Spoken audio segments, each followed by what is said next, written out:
the system that restores the oxygen supply to tissues when blood circulation is inadequate. When VEGF is overexpressed, it can contribute to disease. Solid cancers cannot grow beyond a limited size without an adequate blood supply. Angiogenesis has a vital role in tumor growth and metastasis, and VEGF represents a potent cytokine in this process. Cancers that can express VEGF are able to grow and metastasize. Ovarian cancer was the third most frequent gynecologic neoplasm and corresponded to the highest mortality rate in developed countries. That was 1999. Currently, it is the first cause of gynecologic cancer deaths. Surveillance Epidemiology and End Results SEER program of the National Cancer Institute in the United States of America and the American Cancer Society expected that in the year 2012, about 22,280 new cases of ovarian cancer will be diagnosed, and 15,500 women will die of ovarian cancer in USA. In the year 2011, 21,990 women were newly diagnosed cases of ovarian cancer, and 15,460 died of the disease. According to the data, the mortality rates for ovarian cancer have not improved in 40 years since the war on cancer was declared. Other cancers have shown a marked reduction in mortality due to the availability of early detection tests and improved treatments. Unfortunately, this is not the case with ovarian cancer, which is still the deadliest of all gynecologic cancers. A woman's lifetime risk is 1 in 71. In every 71 women, one of them would develop once in her life invasive ovarian cancer, and 1 in every 95 would die of the disease. Preoperative diagnostic procedures that are able to distinguish whether an ovarian neoplasm is malignant or benign could be useful in planning optimized treatment. A preoperative suggestion of malignancy can guide the gynecologist to refer women with suspected pelvic masses to an oncological unit for appropriate therapy and optimized debulking. Preoperative assessment includes clinical criteria and investigations as tumor markers and imaging of the mass. Different scoring systems for transvaginal ultrasonographic characterization of ovarian lesions were based on visualization of the inner wall irregularities, the wall thickness, the presence of thick septations or solid components, evaluation of the echogenicity of the lesion, and analysis of the distal shadowing. As you can see, for example, this is a picture for ovarian cancer abutting the uterus by transvaginal approach, the thick wall and the protuberances and the heterogeneity. Another case of sertorial lidexal tumor in which you can see the solid appearance of the mass, which is completely obliterating the Douglas pouch. That was a mucinous cystadenoma, and that was an ovarian cancer. The introduction of Doppler ultrasound represents another diagnostic modality that, if added to morphological grayscale evaluation of ovarian lesions, may improve capabilities of diagnosing ovarian malignancy. The approach of 2D ultrasound, Doppler ultrasound, is we are opening the gate, as you can see here, and we are focusing on one of the blood vessels, and then we can have the plotting here. This is the peak systolic velocity, and this is the end systolic velocity, and then the resistance index is calculated automatically. Of course, the higher the resistance index, the less the blood flow reaching to the mass. Korek and Kopesic had mentioned the scoring system in which they supposed the prediction of malignancy according to morphological criteria and according to the Doppler ultrasound of the masses. As we know, that tumoral capillaries are devoid of muscle layer in which resistance to blood flow is less than normal. And that's why resistance index and pulsatility index are parameters which are used to measure blood flow in these vessels and can be predictive for malignancy. Three-dimensional ultrasound is a rather new emerging technology that provides additional information for the evaluation of ovarian tumors. Multiplanar and volume rendering display methods combined with the ability to rotate volume data into standard orientations are essential components of the current and future success of 3D ultrasound. This is the 3D multiplanar view in which we can get the 3 dimensions, as we can see of the case of ovarian cancer. This is the electronic scalpel at which at this level we can get the 3D rendering picture. This is the morphological appearance, but it's different from the 3D power Doppler in which we can get the rotation of the mass as a whole. In 3D power Doppler, the assessment of the vasculature is completely different from 2D Doppler. 2D Doppler, we are focusing on the vessels themselves, and we can see the flow inside one or many of the vessels inside the mass. But in 3D power Doppler, we are getting the mass as a whole, and then we are getting what's called glass body appearance, in which it ameliorates the tissue itself, and we just see the vessels as a whole. It can be either simple pattern, for example, or chaotic pattern, or avascular pattern. Of course, when they introduced 3D for the first time, they focused on the tissue or the surface of the mass. And of course, when we have ascites, for example, we can get a space between the mass itself and the surrounding, and so we can have or see the picture of the mass as a whole. But in 3D power Doppler, we are focusing on the vascularity of the mass itself. For example, this is a chaotic pattern, which is a network of vessels or complexity of the vessels inside the mass, which is predictive for malignancy. Another picture for chaotic pattern in which the vasculature is marked and increased. This is what's called parallel pattern. We had a previous study published in the International Journal of Gynecology and Obstetrics in the year 2007, in which the study was on 50 cases of ovarian tumors, and we assessed the morphological criteria by 3D ultrasound and by 3D power Doppler ultrasound. And 3D power Doppler ultrasound was more sensitive in prediction of malignancy. In the second study, in which it was in 2009, we had the power Doppler ultrasound, or 3D dimensional power Doppler ultrasound, to be added to the risk of malignancy index for prediction of malignancy. Of course, the risk of malignancy index depends mainly on the menopausal status, the CA125 in absolute values, and the ultrasound criteria. But the introduction of 3D power Doppler is expressing the neoangiogenicity or the vascularity of the mass. And there was an increased sensitivity by this introduction of 3D power Doppler. By this time, actually, we did not have these indices. We just focused on the chaotic pattern, the sample pattern, or the parallel patterns, and accordingly it was a qualitative appearance. But now we can have the vascularization index, the flow index, and the vascularization flow index, which are the three vascular indices in the 3D power Doppler, and so we can express the data in numbers. The aim of this study was to compare the serum levels of EGF in benign and malignant ovarian masses correlated to Doppler indices and compared to normal controls. The study was conducted on 150 patients with ovarian masses. During preoperative workup, patient age, serum CA125 levels, serum VEGF levels, and ultrasonographic examination of the masses were determined. Ultrasonographic scans of masses included the consistency of the mass, the wall thickness, the bilaterality, and comment on the presence of ascites and or focal lesions of the liver. 2D Doppler ultrasound and 3D power Doppler ultrasound were done. Laparotomic approaches were undertaken to obtain the final pathologic result. 100 normal cases were used as controls.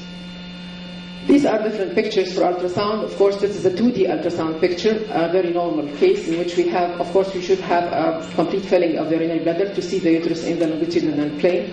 And when you tape the probe 90 degrees, you can get the transverse section of the uterus, and this is the ovary just abutting the uterus. This is a normal ovary. Another picture for transverse section of the uterus, and these are the ovaries. Both ovaries are apparent abutting the uterus. This is a transvaginal approach for the uterus. This is a normal uterus. This is again a normal uterus, and we can see the ovary in the Douglas pouch. And here how we can get the 3D multiplanar view of the uterus at the plane of the endometrium, and so we get the coronal plane of the endometrium in this picture. That case had ascites, and so the fluid was found in Douglas pouch, and it was related abutting the mass of the mucinous adenoma, and of course we have fluid in the hepatorenal angle. These are different pictures for ovarian cysts, in which you can see either it's bilateral or unilateral, and of course all these pictures are pictures for just functional or simple cysts. These cysts were not included in our study. That was a case of mature cystic teratoma, a dermoid cyst.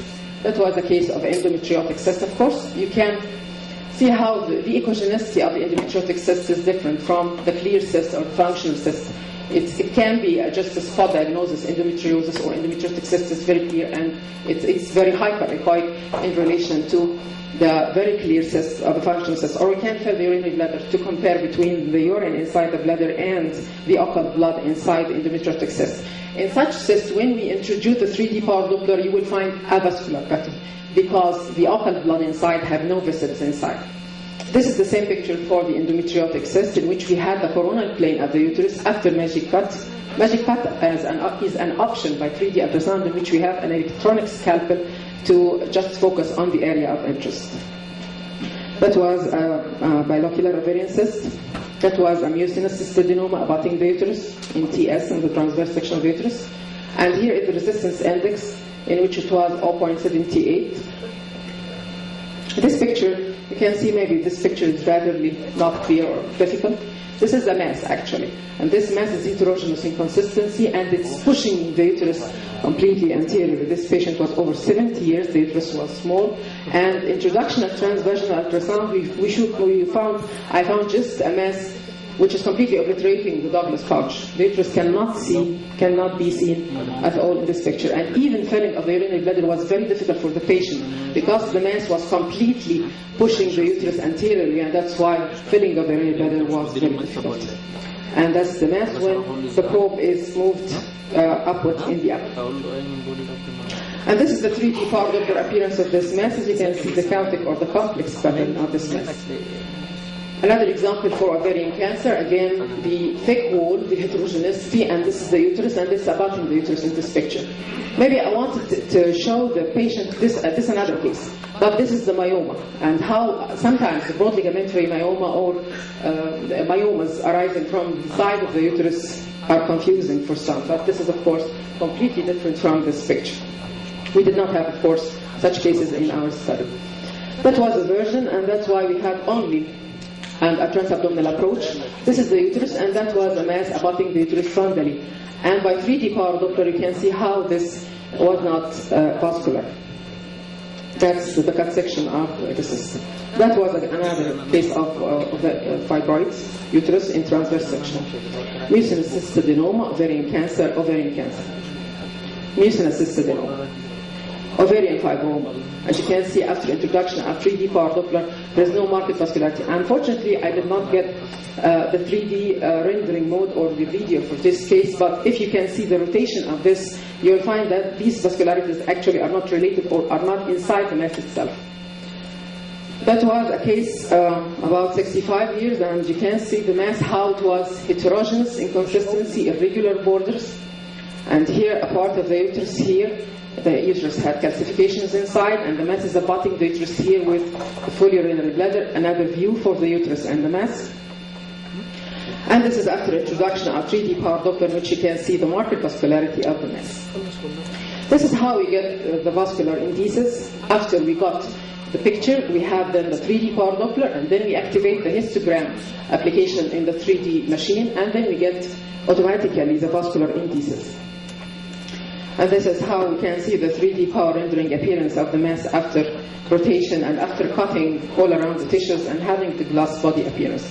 This is another picture to show a case. I have seen this case for 6 years, actually. Until now, she had the same appearance and the same something inside, which is very suggestive of ovarian fibroma, a small size, and it's not changing inside. But just, I want to mention how we are eliciting the picture by 3D ultrasound, which is completely different from transvaginal ultrasound. We can get this magic cut and cut all around the ovary, and then we can see it in this 3D rotational movement. Again, just to compare the ovarian fibroma and its 3D power Doppler, the ovarian cancer and its 3D power Doppler. Final ovarian pathology revealed 73 malignant ovarian masses and 77 were benign. Mean age of benign cases was 37 plus or minus 2.4 years, malignant cases 58.9 plus or minus 6.3 years, and controls 41.1 plus or minus 5.2 years. The benign cases pathological assessment was either serous cystadenomas, mucinous cystadenomas, mature cystic teratoma, fibroma, or endometriotic cysts. Of course, we did not include ovarian ectopic pregnancies or functional cysts or fecal lutein cysts in this study. Malignant cases were either serous cystadenocarcinoma, mucinous cystadenocarcinoma, clear cell carcinoma, endodermal sinus tumor, dysgerminoma, sertoli Leydig cell tumor, and Kraftenberg. There was a significant difference between the malignant and benign group considering the CA125 serum levels. Concerning the 2D and 3D vascular indices, there was a significant difference that the RI was higher in benign cases than in malignant cases. The VI, FI, and DFI were all higher in malignant cases more than in benign cases, with a significant difference. This diagram is showing the resistance index in the benign and malignant group, and we can see that in benign group the RI was higher than in malignant group, and here how we are eliciting the Doppler ultrasound. There was a highly statistical significant negative correlation between VEGF and RI. As we mentioned, that resistance index, when it's increased, that means that a decreased flow to the mass.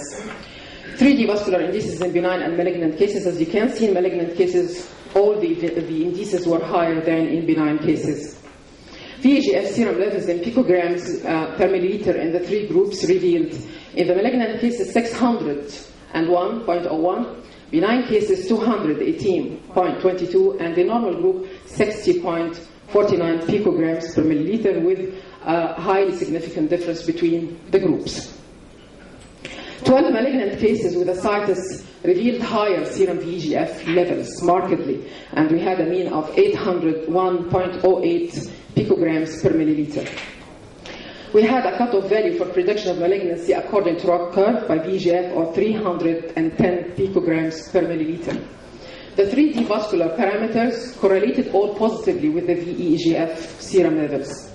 There was a highly statistical significant positive correlation between VEGF and VI, between VEGF and FI, and VEGF and VFI. And these are the results, in which the R-test was negatively correlated with resistance index, the VEGF, and positively correlated with all the 3D vascular indices, and positively correlated with the CA125. The significance of VEGF in the development of ovarian cancer has been extensively studied, as well as the presence of VEGF in tissue specimens and in patient serum. A study for Harlison et al. Actually, he found cases of 86 malignant cases and correlated them, or had a comparison with 53 benign cases, and he found an increased level of VEGF in, of course, in malignant cases more than in benign cases, and he found also that the VEGF is present in effusions and more than in corresponding sera in the same patients, in the effusions of the tumor. Also, Sidlakova et al. Found that the plasma VEGF correlated with the stage of primary ovarian cancer. There are further reports that increased VEGF expression enhances vascular permeability. It has the other name, which is vascular endothelial growth factor and vascular permeability factor. And maybe that explains why did we have higher levels of VEGF in cases with ascites, because VEGF enhances ascites and enhances metastasis. Cooper et al. Had the same design nearly, and he had comparison between malignant and benign group and low malignant potential tumors, and he found higher levels in his study, of course, in malignant than in benign, and he had a cut-off level of 246 picograms per milliliter for prediction of malignancy. And also they found higher levels of VEGF in cases with ascites with a mean of 667. Actually, this is the point which is very important, that VEGF is not just a tumor marker, and it's not just for diagnosis of malignancy. It's a prognostic factor, or it's a prognostic marker, this is the most important actually among this. And we can find this study for Duncan et al., in which they had 339 primary ovarian cancers, and they found the expression of VEGF, which was assessed immunohistochemically.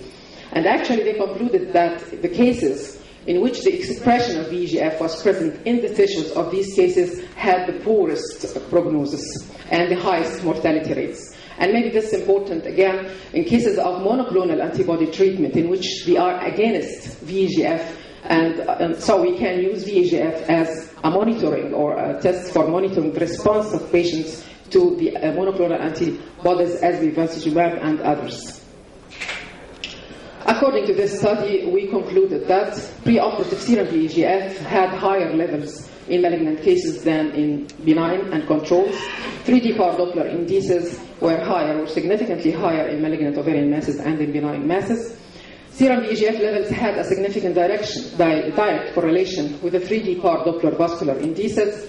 A positive correlation of vascular indices with VEGF serum levels denotes the significance of these vascular indices as non-invasive investigation, reflecting the degree of angiogenesis and may add to the prediction of malignancy. Unfortunately, we do not have VEGF in our routine labs in Egypt. We have to export it on our own expenses for this study. And so if we do not have VEGF as routine, we can use the 3D power Doppler indices to reflect the degree of angiogenesis. Further studies are needed to settle the prognostic value of preoperative serum VEGF assessment in ovarian masses and to assess the prognostic value of 3D vascular indices in ovarian masses as non-invasive procedure for assessment of the degree of angiogenesis. Excuse me to thank Professor Magda Boussarda, Professor of Obstetrics and Gynecology, and the Chairman of Department of Obstetrics and Gynecology, and the Head of Oncology Unit in Ain Shams University for honoring me for sharing this study. And my thanks to the Oncology Unit, the Ultrasound Unit, and the Early Cancer Detection Unit in Ain Shams University, and all my thanks to all my great professors attending here, and my thanks to all of you for listening. Thank you very much.